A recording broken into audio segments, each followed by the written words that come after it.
کیا آپ کو لگتا ہے کہ آپ جو کھانا کھا رہے ہیں وہ آپ اپنی مرضی سے کھا رہے ہیں، یا آپ وہ چیزیں خرید رہے ہیں جو بڑی کمپنیوں نے اشتہارات کے ذریعے آپ کے لاشعور میں اتار دیا ہے؟ آج سے 60 سال پہلے کچھ بڑے لوگوں نے یہ فیصلہ کیا کہ دنیا کو چینی سے نہیں بلکہ چربی سے ڈرانا ہے۔ یہ ایک ایسا سفید جھوٹ تھا جس نے دنیا کے لاکھوں لوگوں کو کرونک ڈیزیز میں مبتلا کر دیا۔ آج ہم فٹنس انڈسٹری کی تاریخ میں سائنٹیفک مینیپولیشن کے بارے میں بات کریں گے، جو آج بھی آپ کے کچن اور آپ کے صحت کو کنٹرول کر رہی ہے۔ 1960 میں جب امریکہ میں دل کے امراض تیزی سے بڑھ رہے تھے تو دنیا میں 2 نظریات اس وقت پائے جاتے تھے۔ ایک نظریہ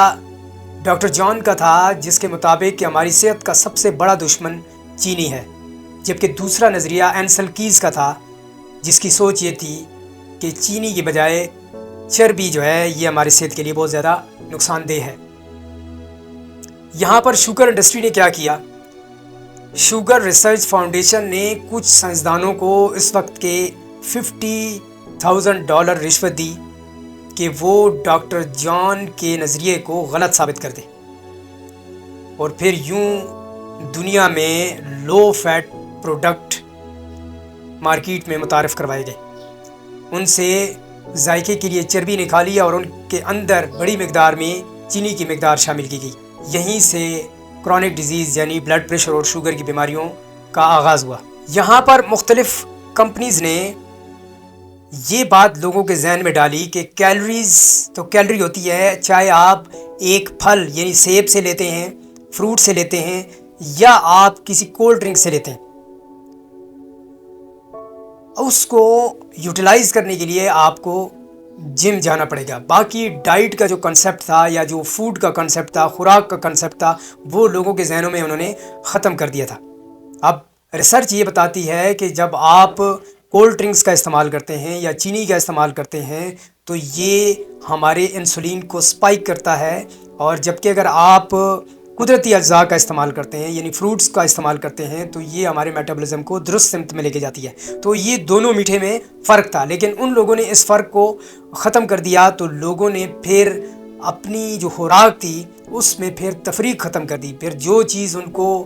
فوری اویلیبل ہوتی تھی اس سے وہ فائدہ اٹھاتے تھے، تو اس میں کمپنیاں کامیاب ہو گئیں۔ اس کو اگر ہم آسان الفاظ میں سمجھیں تو یہ ایک نفسیاتی جال تھا جو لوگوں کی جیبوں کو خالی کروانے کے لیے بچھایا گیا تھا۔ پہلے لوگوں کو بیمار یا بدصورت محسوس کروایا جاتا تھا اور اس کے بعد اپنے پروڈکٹس بیچے جاتے تھے۔ 1980 کی دہائی سے پہلے فٹنس کا مطلب تھا صحت مند ہونا، پھر کچھ مارکیٹنگ ماہرین نے اسے خاص دیکھنے سے جوڑ دیا، اور پھر مختلف میگزین پر یا مختلف فلموں میں کچھ ایسے ماڈلز دکھائے گئے کہ عام آدمی کو ان جیسا دیکھنا بڑا مشکل ہو گیا تھا۔ یعنی ان کمپنیوں نے پہلے ایسے کیا کہ لوگ جب اپنے آئینے کے سامنے کھڑے ہوں تو خود سے وہ بیزار لگیں اور ان کو اپنی جسمانی ساخت بری لگے، تو اپنے آپ کو ان جیسا دکھانے کے لیے انہیں بازار کا رخ کرنا پڑے اور وہاں سے پھر وہ سپلیمنٹس، وہ چیزیں خریدیں جس طرح ان کو دکھایا جاتا تھا۔ دوسری بات یہ تھی کہ ایسے اشتہارات یا ماڈل کے ذریعے دکھائے جاتے تھے کہ وہ اپنے ہاتھ میں پروٹین پاؤڈر دکھا کر جو ناظرین تھے ان کو یہ کہہ کر مخاطب کرتے تھے کہ میری صحت کا جو راز ہے وہ یہ سپلیمنٹ ہے۔ تو لوگ آہستہ آہستہ نیچرل ڈائٹ سے ہٹتے گئے، اور انہوں نے یہ پیغام بھی دیا کہ آپ کی جو باڈی بلڈنگ کا جو راز ہے یا فٹنس کا جو راز ہے وہ ان انڈوں، دالوں، سبزیوں میں نہیں ہے، بلکہ ان سپلیمنٹس میں ہے جو آپ کو دکھایا جا رہا ہے۔ تو پھر بڑی تعداد میں لوگوں نے بازار کا رخ کیا اور وہاں سے اس طرح کے سپلیمنٹس لیے، اور یوں وہ کرونک ڈیزیز کا شکار ہو گئے۔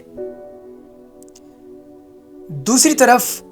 وزن کم کرنے کے لیے کچھ ایسی ادویات کو متعارف کروایا گیا جن کو فیٹ برنر کہتے ہیں۔ لوگ اس کا استعمال کرتے تھے، تو فیٹ برنر کا کام کیا تھا؟ وہ وقتی طور پر دل کی دھڑکن کو تیز کر دیتے تھے اور جسم کے اندر جو تھی وہ گرمائش پیدا ہوتی تھی، جسم گرم ہو جاتا تھا، لوگ سمجھتے تھے کہ ہمارا وزن کم ہو رہا ہے، تو وقتی طور پہ وہ اثر کر جاتے تھے، لیکن اس کے بعد جب اس کو چھوڑ دیتے تھے تو پھر لوگوں کا وزن دوبارہ بڑھنا شروع ہو گیا تھا۔ اب اس دوران جو اس کے سائیڈ ایفیکٹ تھے، ان دوائیوں نے انسانی جسم پر برے اثرات ڈالنا شروع کیے، جگر اور بلڈ پریشر کو بری طرح متاثر کرنا شروع کر دیا تھا، لیکن کافی دیر ہو چکی تھی اور لوگ اس طرف بڑی تعداد میں آئے اور یوں پھر بیماریوں کا شکار ہو گئے۔ اچھا، ان لوگوں نے جب ان چیزوں کو بیچنا شروع کیا، لوگوں نے لینا شروع کیا اور لوگ اس کو استعمال کرنا شروع کر گئے، پھر اس کے بعد بیماریوں نے ان کو آ لیا، تو پھر اگلا جو سٹیپ تھا وہ فارماسیوٹیکل انڈسٹری کا تھا، جنہوں نے انسان کو پوری زندگی ان دوائیوں پہ رکھا، دوائیاں مینیج کرنے کا بولا گیا، لیکن ان کو یہ نہیں کہا گیا کہ جو چیزیں آپ لے رہے ہیں، یہ جو ڈائٹ، جو چیزیں آپ اپنی صحت کے لیے استعمال کر رہے ہیں، ان کو چھوڑ دیں۔ انہوں نے ان چیزوں کو چھوڑنے کا نہیں کہا، بلکہ یہ بولا کہ پوری عمر آپ اب ان دوائیوں کو استعمال کریں گے تو آپ ٹھیک رہیں گے، ادروائز آپ کی صحت متاثر ہی رہے گی۔ اب اصل مقصد کیا تھا کہ انہوں نے اپنا بزنس کرنا تھا اور لوگوں کو اس پورے ٹریپ میں وہ لے آئے۔ اب دوسری طرف اگر ہم سوچیں کہ اس سے پہلے لوگ کیا کرتے تھے، اس سے پہلے لوگ یہی سادہ غذا کھایا کرتے تھے اور اسی کے ذریعے وہ صحت مند رہتے تھے۔ آپ دیکھیں، ان کے ذہنوں میں یہ بات ڈالی گئی کہ فٹنس آپ بازار سے خرید سکتے ہیں، سپلیمنٹ کی صورت میں یا پروٹین پاؤڈر کی صورت میں یا دیگر جتنی بھی ڈائٹ سے ریلیٹڈ چیزیں اس وقت مارکیٹ میں پڑی ہوئی ہیں، آپ ان کے ذریعے فٹنس کو حاصل کر سکتے ہیں، اور لوگ اب تک استعمال کر رہے ہیں اور لوگ ماننے کو تیار ہی نہیں ہیں، اور وہ یہ سمجھتے ہیں کہ یہ چیزیں ٹھیک ہیں۔ اب اگر ان چیزوں کو اگر ہم کہیں کہ یہ ٹھیک ہیں، تو اب بھی جہاں پوری آبادی میں پہلے کبھی پورے ملک میں ایک اسپتال دل کی بیماریوں کا ہوا کرتا تھا، اب ہر شہر میں دل کی بیماریوں کے وارڈ بنے ہوئے ہیں، تو اس کا مطلب ہے کہ اس سے بیماریاں تیزی سے بڑھ رہی ہیں۔ جبکہ اگر ہم فٹنس کی بات کریں، صحت مند ہونے کی بات کریں، تو وہ قدرتی اجزاء میں چھپی ہوئی وہ چیز ہے جو ہم نے چھوڑ دی ہے، لیکن اس کے لیے ہمیں صبر کی ضرورت ہوتی ہے، محنت کی ضرورت ہوتی ہے، جو کہ انسان اس وقت نہیں کرتا۔ مطلب بنے بنائے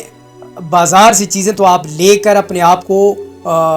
سمجھتے ہیں کہ آپ فٹ ہیں، لیکن دوسری طرف جو قدرت ہے ہمیں بتایا ہوا ہے کہ مشقت کے ذریعے اپنے آپ کو ٹھیک کرو، قدرتی جو نیچرل چیزیں ہیں ان کو کھا کر اپنے آپ کو ٹھیک کرو، تو اس طرف ہم نہیں جا رہے۔ اب ان دونوں میں اگر ہم لائن ڈرا کریں تو ہمیں اب اس بارڈر کو کراس کر کے دوبارہ قدرتی بارڈر کی طرف آنا پڑے گا، جس سے ہم اپنی صحت کو بہتر کر سکتے ہیں۔ تو اس کے لیے دو ہی چیزیں ہیں، آپ کا فیول یعنی آپ کا جو ڈائٹ ہے وہ اچھا ہو، قدرتی ہو، اور آپ کی مینٹیننس کیا کہ آپ گراؤنڈ جائیں اور اپنے آپ کو خوب وہاں پہ یوٹیلائز کریں، تبھی آپ صحت مند رہ سکتے ہیں۔